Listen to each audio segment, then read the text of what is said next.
welcome to this episode or this live where we are going to talk a little bit about movements and how exactly they can help or what can movement support.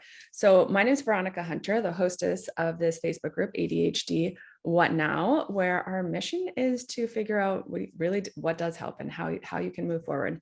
It took 4 years for me to figure out what was important and to kind of put together a support package that helped my kiddo a lot. And now I don't want it to take that long for other families as well.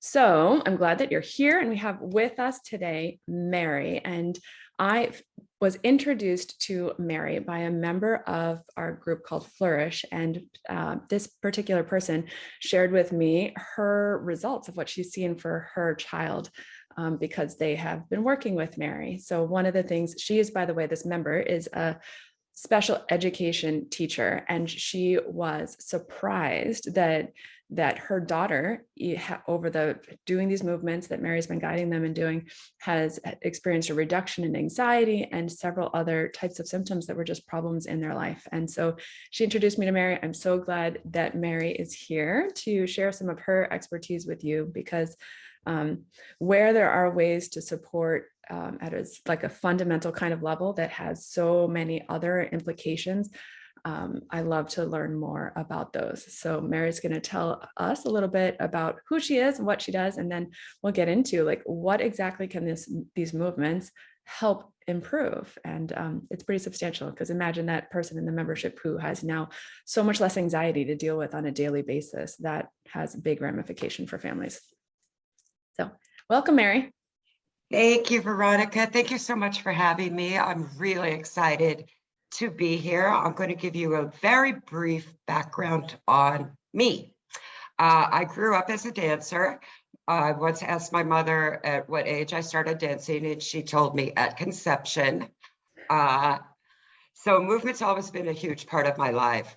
And a number of years, I've also earlier supported myself through teaching classes, etc.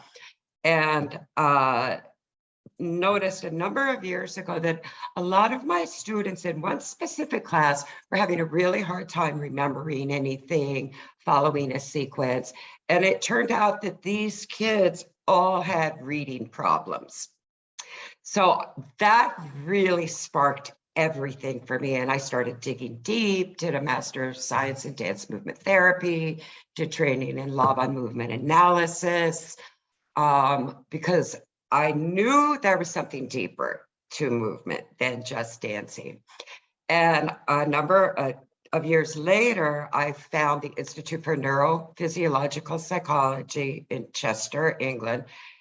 And this is an organization that has done 30 years of research on movement, on motor and neurological development. And I became a certified licentiate of INPP. And the work is amazing. We go in at the lowest level. We find any dysfunction or developmental issue in the central nervous system, give a movement intervention, and watch it happen. Awesome. So can you share with us a story of then one of your stories besides the one that I just shared? What was kind of the starting point for this kiddo, and then what happened over time? Yes.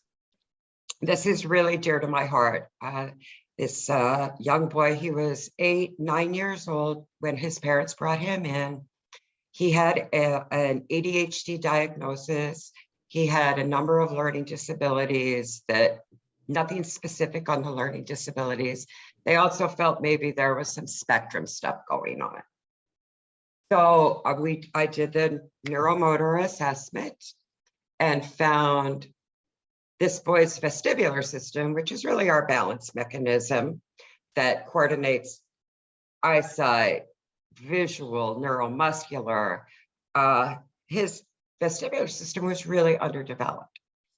So the first thing we did was assign an exercise to get that vestibular system up and working. And it's a simple exercise that parents do with the child every night at home. Takes about 5 minutes. After we got the vestibular settled down, we started looking at primitive reflexes, which all children are born with. They're kind of support and survival mechanisms early in life. And we started looking at all the retained reflexes he had and addressing those. So when this young child came to me, he had absolutely no stamina whatsoever. He could not jump, he could not catch a ball, he could not throw a ball. He could maybe follow a sequence of 3 components.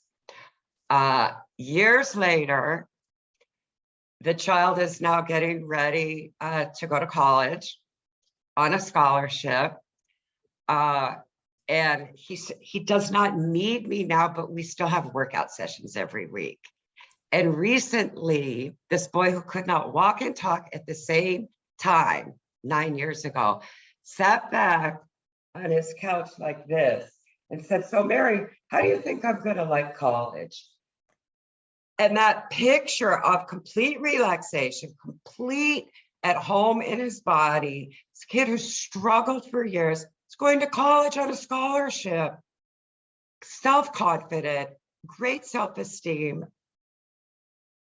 Awesome. Yeah. There are no more words. That's amazing. That's a really big difference. So then what are some of the areas that can be impacted? I mean, I think that story kind of highlights a few. What else? Oh, definitely. How do we academics. understand? Okay. Basically all learning is based on movement. It occurs in the brain, but we have to have the motor skills to support that.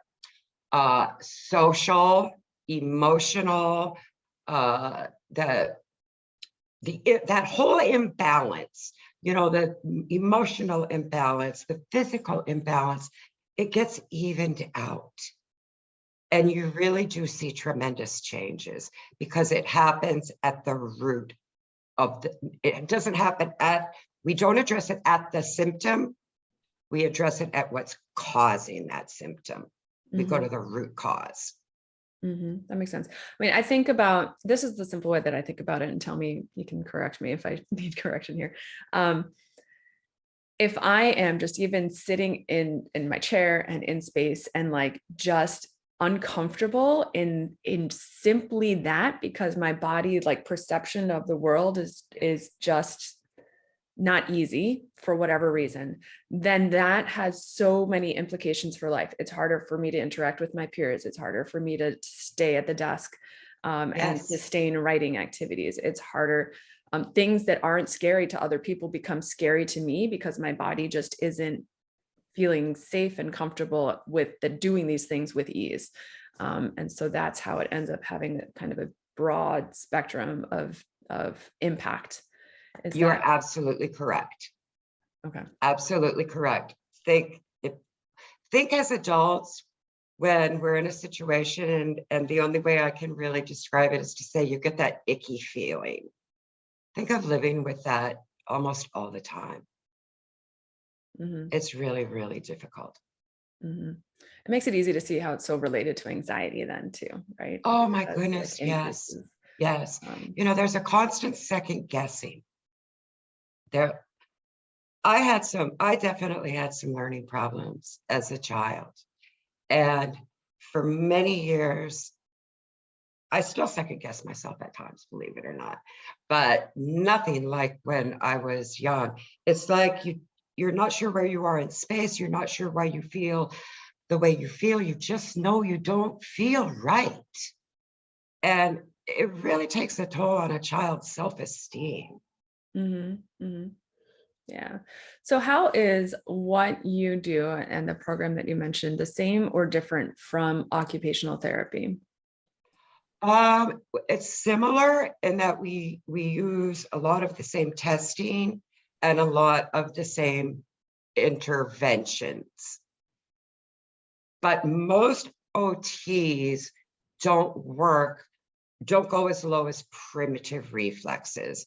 OT kind of seems to start at a higher level in the brain with postural reflexes. And in very mild cases, that's great. But when we're really looking at a lot of these tough symptoms for kids, we want to go deeper. I kind of think of it as building a house. You start with a strong foundation, then you put up your walls, then your roof. And maybe your roof is leaking because the foundation is cracked. Well, you can repair that roof an infinite number of times and it's still not going to work right. But if you go down and fix that foundation, things start to fall into place. So we go deeper. Great analogy. Where can people find you online? And then I'll ask you what is any like inspiring words you have as we wrap up. So where can people find you? Well, my little one-person company is called Your Movement Resource, and that's the name of the website. And you can email me at Mary at Your Movement Resource. And my words of inspiration are move. Movement is the biggest developer of the neurological system. We don't move enough in this country, especially the past couple of years. Movement heals the mind, the body, the soul, and very specific motor training programs can change a child's life in such a positive way. Yeah, awesome, amazing. I know someone once recommended that I just signed my child up for soccer and then that would be enough. It's like the soccer is great for many reasons, but I really feel like it's not going to hit at the core of stuff that you're talking about here, right? It's like kind of more intentional, targeted towards what the individual needs of that child's body. That can be really transformative. So thank you so much for being here. Pleasure to speak with you, Mary. Thank you so much for having me. And we'll talk to you again soon. Mary is actually going to be our guest expert inside of Flourish coming up this month. And so I'm so excited to have her go deep into a lot more of what she kind of highlighted, but she'll be teaching us a bunch of what specific types of movements we can utilize even at home to be able to support our child's development and understanding the nuances of like soccer versus more specific targeted movements. So thank you, Mary, and we'll see you soon. Thank you so much. Have a great day, everyone.